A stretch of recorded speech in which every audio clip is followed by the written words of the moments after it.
Why do we feel like we sleep better when it is raining? I do not know if we actually sleep better, but this morning it was raining and I did not want to get up at all. I do not even need to say that this question will be answered at the end, but hold on, check out this other one. How does the heart rate monitor on the gym treadmill work? A channel member asked this question, which I have also wondered about. I just found the answer while researching. If you have used a gym treadmill, you have probably noticed the two stainless steel hand placement. It measures your heart rate by counting how many beats your heart makes each minute. The equipment can take this measurement because our heart sends out electrical signals to tell it when to beat. It is like a command that the heart gives to keep the rhythm, so it keeps beating and making the movements at the right time. And this creates a change in the voltage on our skin, so the volts on our skin change. It is something practically imperceptible. Actually, not even practically, humans cannot perceive it at all, not even a little bit.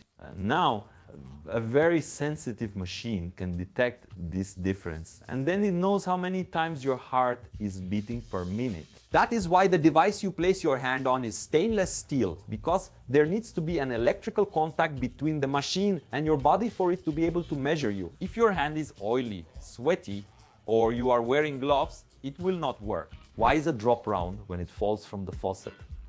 I need to tell you a secret. In that drop drawing we make, it has nothing to do with a real drop. That is the drop drawing we know, right? But it is wrong. Practically, a drop is never like that. If it is very small or moving at a low speed, the drop will be very close to a sphere. As the drop gets bigger or gains more speed, it starts to get flatter on the bottom and rounder on the top, until eventually the drop gets so flat on the bottom that it can even split into two. So, unfortunately, these are the real shapes of drops, which are not even close to the beauty of the one from Zegotinha that we are used to seeing. But then, why do we represent the drop like that? Why do we draw it with that little point on top? My guess is that the drop has that shape right when it comes out of the faucet or wherever it is dripping from. Let us test this.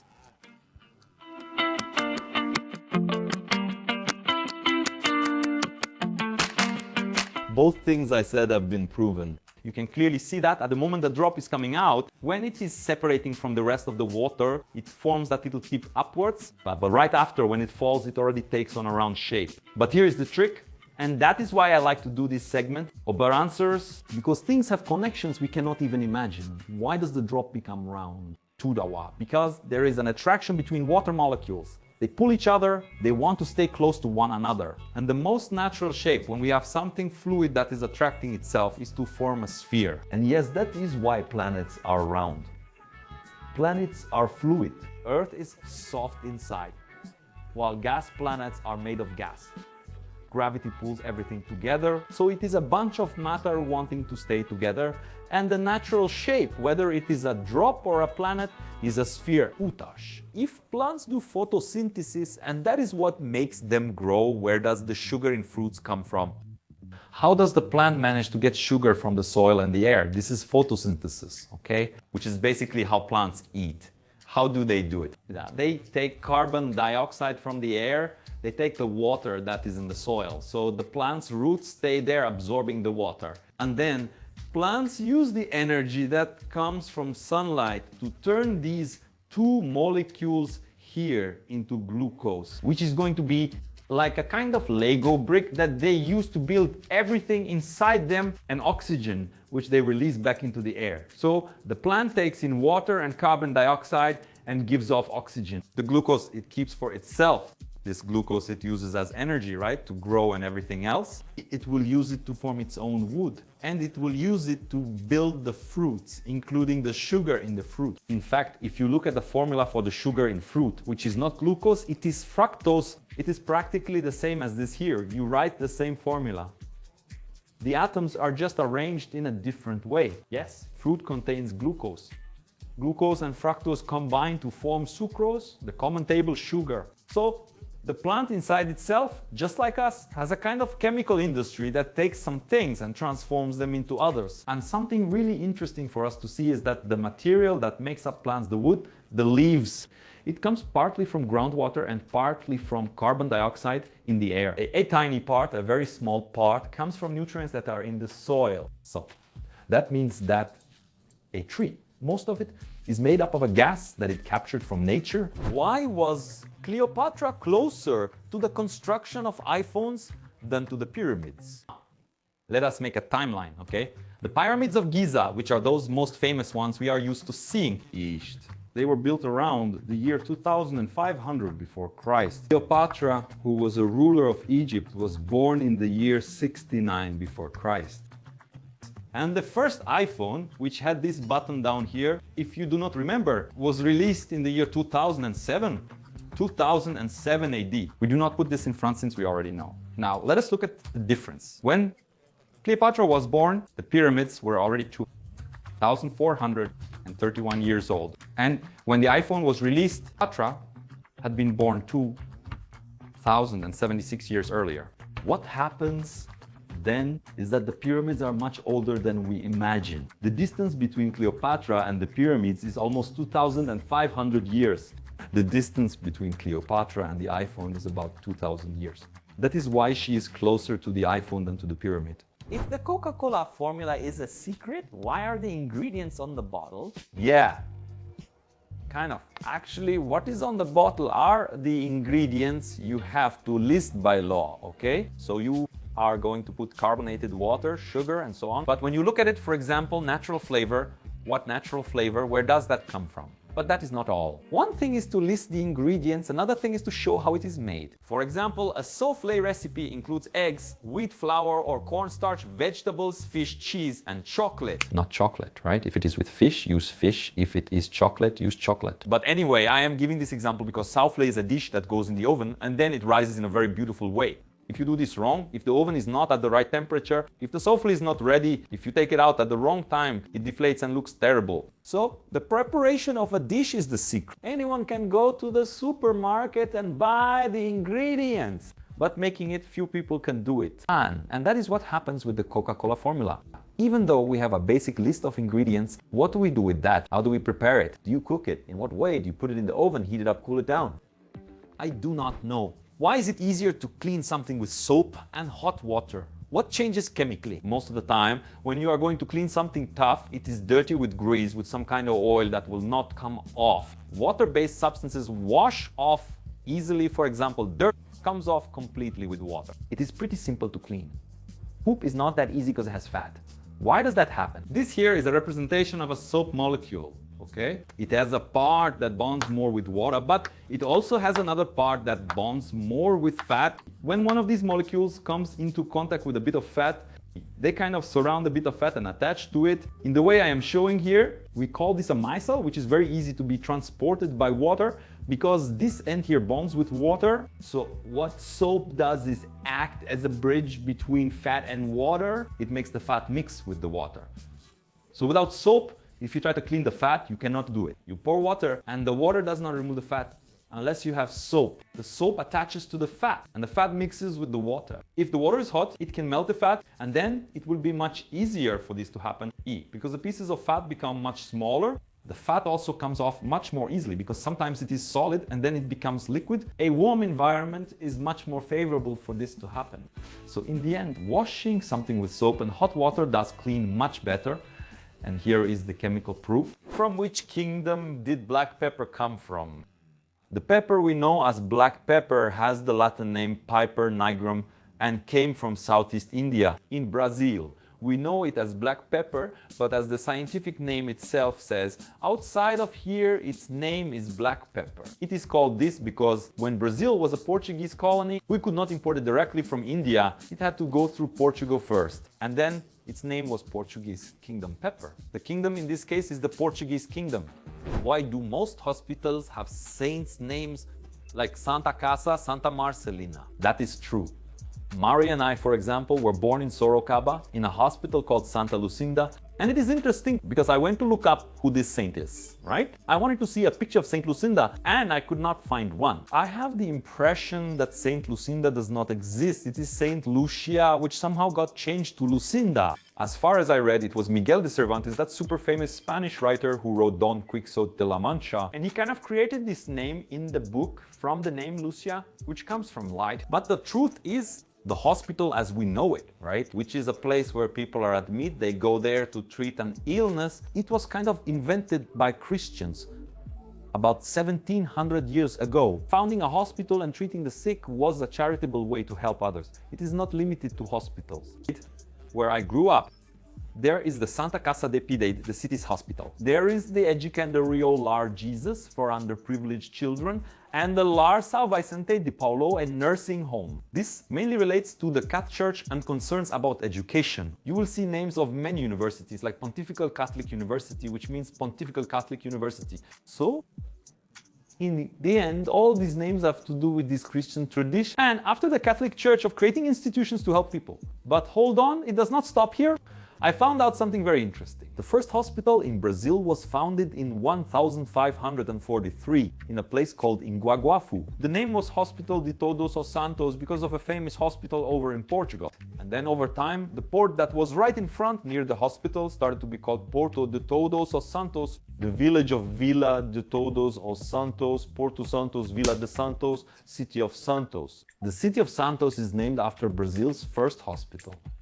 The story is really cool, but whenever we look at the origin of a name of a place, other theories always come up. So, that is one of the theories about the City of Santos, but I really liked it. What is the idea of a gas giant planet? After all, is it not just gas? That is an interesting question, right? If we have a sphere made of gas, can it not be considered a planet? It is right here in Mysteries of the Universe, okay? We call them gas giants, those planets out there from Jupiter onward. Okay? Jupiter, Saturn, Uranus, and Neptune are planets mainly composed of hydrogen and helium. It is an enormous layer of these gases. But that does not mean the planet is just a little cloud that you could fly through with a plane. No. These are planets that have much more mass than Earth.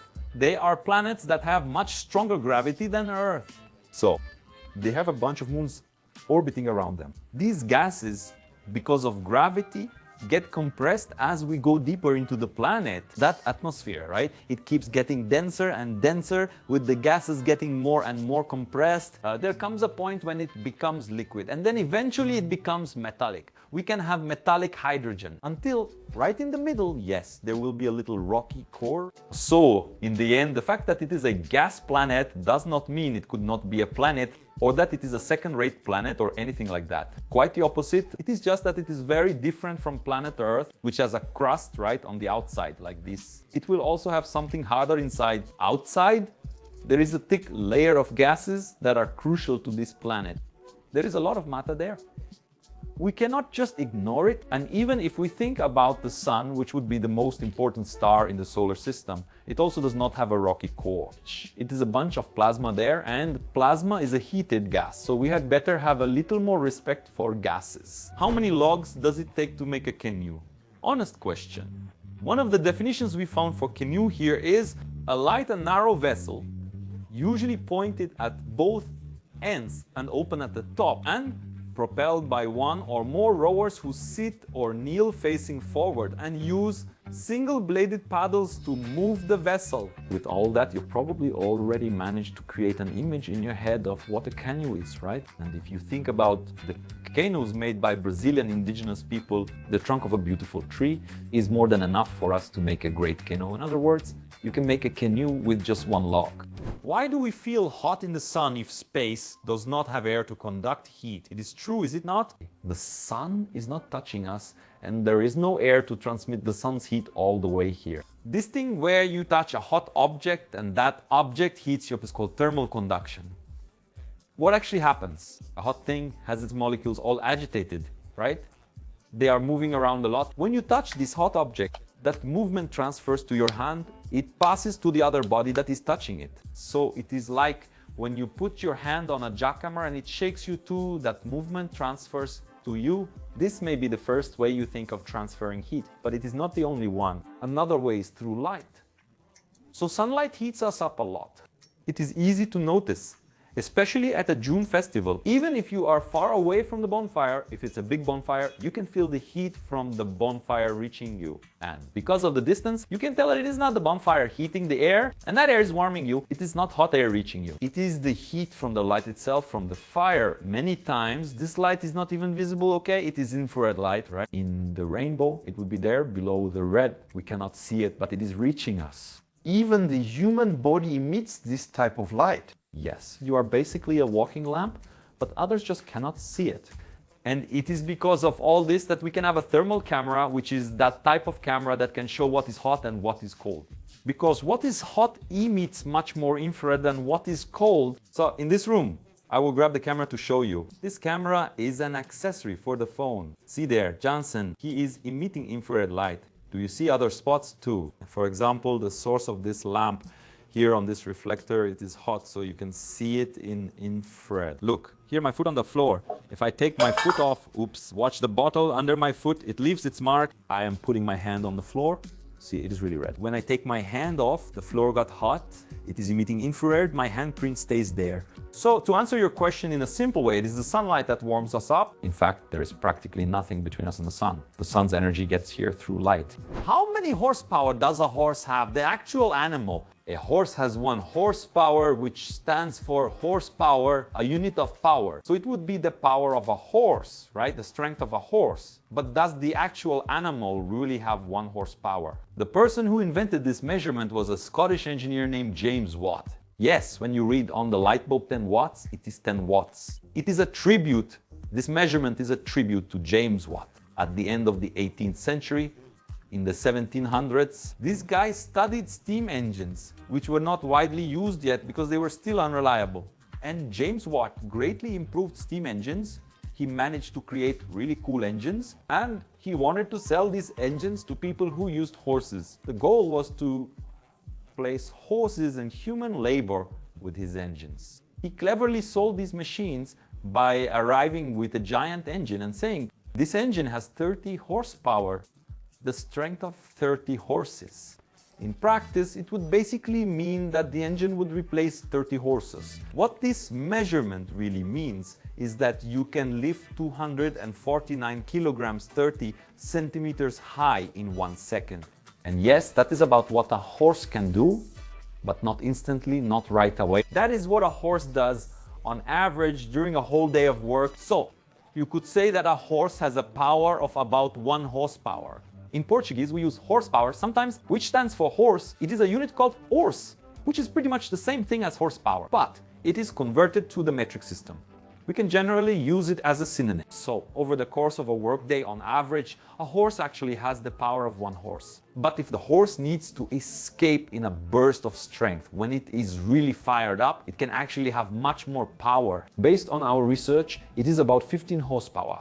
1 horsepower equals a calm horse's power. An angry horse is even stronger.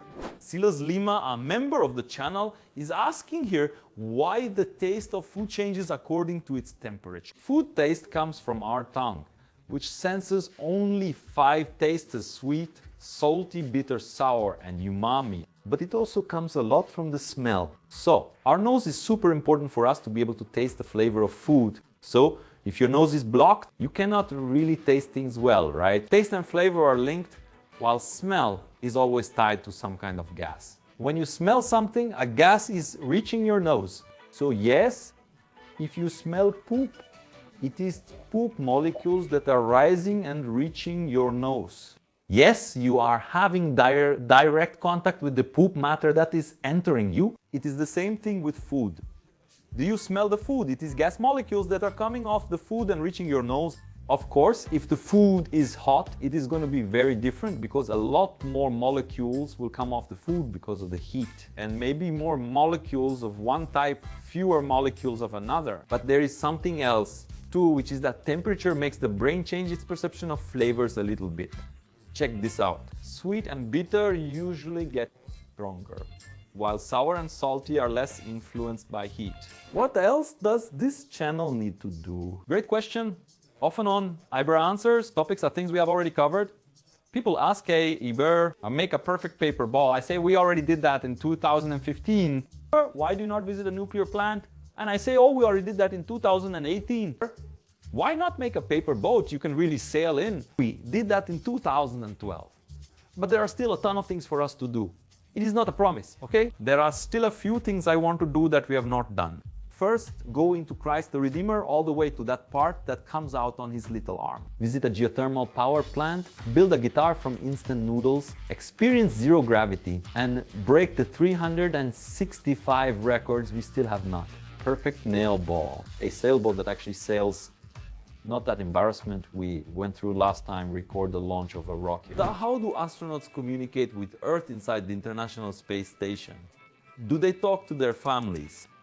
But that has everything to do with the new little book we just released. The Astronaut's Guide to Leaving the Planet was written by a National Aeronautics and Space Administration astronaut who, yes, was one of the commanders of the International Space Station and was a space shuttle pilot. And here he talks a little about what communication with Earth is like. Look, he says here that there are some communication satellites that make this connection between the International Space Station and Earth. So email works normally, except when those satellites are not nearby. Sometimes they are not close by and then it does not work. So you send the email and it takes a while to be sent or for you to receive the email. It kind of freezes a bit there. The same thing happens with the connection when you want to make a call. And then he says here that the astronauts can call whoever they want, right? If the satellites come close by, they can call whoever they want, but they cannot receive calls. Imagine how crazy it would be if they could, right? The guy's up there and his cell phone rings. This is National Prejudice Bank.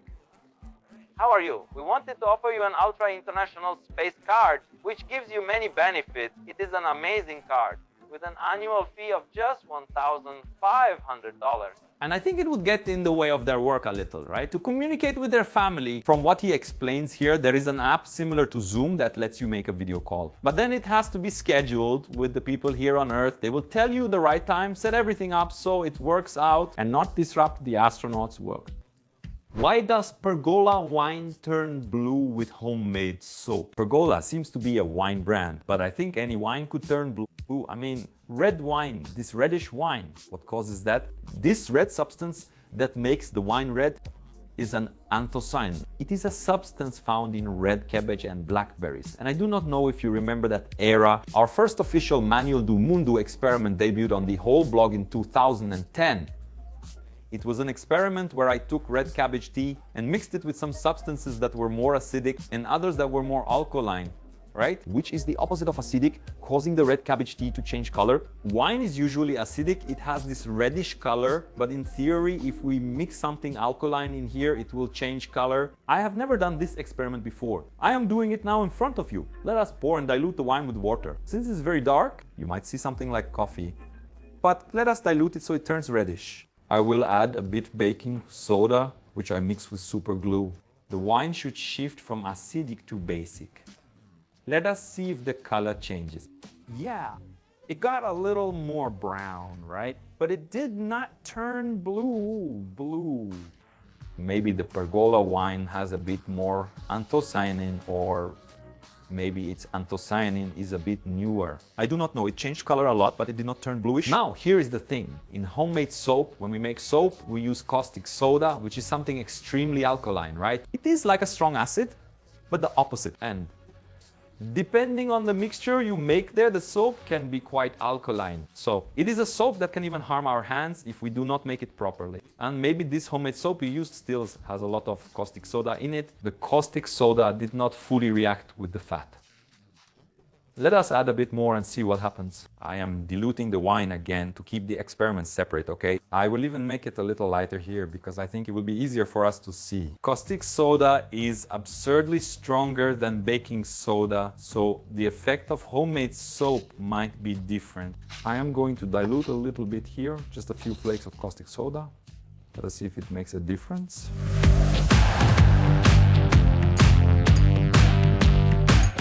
It changed completely. Wow! It turned black and got much stronger, but it is still brown and did not turn blue. I think it needs to be the wine you mentioned. But let us finally get to the question that opened this video, which is, why do we feel like we sleep better when it is raining? There are several things that happen at the same time when it is raining. The first is that the sound of rain covers up other noises. If you are in bed and you start hearing dogs barking, motorcycles passing by, doors creaking, footsteps in the apartment above, it is distracting because you start focusing and imagining what is happening. The rain will mask that noise. You will only hear a faint background sound, and you forget about the rest. Another thing is that if it is daytime, you have less light, and light is something that wakes us up. So if you have less light, it is easier for you to feel sleepy. When it rains, the environment also gets much more humid, and the humidity makes it a bit harder to breathe. If you are having trouble breathing, your body prefers to save energy, so that can make you feel sleepy. But there is something about the sound of rain itself. It is what is scientifically called pink noise. It is a noise that has slightly lower tones, it is deeper, and it is also soft. So it is like a kind of caress for your ear. Everything I told you came from research, okay? As usual, we include all our sources and where we found them. The information is in the video description. But there is a theory about sleeping in the rain. If I were an animal in the middle of the forest, like that, in a cave or a burrow, and it started to rain, my tendency would be to hide, to stay inside the burrow. I would not want to get wet. And that is exactly what I feel like doing when I hear the sound of rain. It is staying untouched, it is hugging a blanket and staying quiet, still waiting for the rain to pass. I could not find any reference on that. Here is a tip: if you are doing a master's or PhD, maybe you could research whether we still have any remnants of this animal instinct when it is raining deal.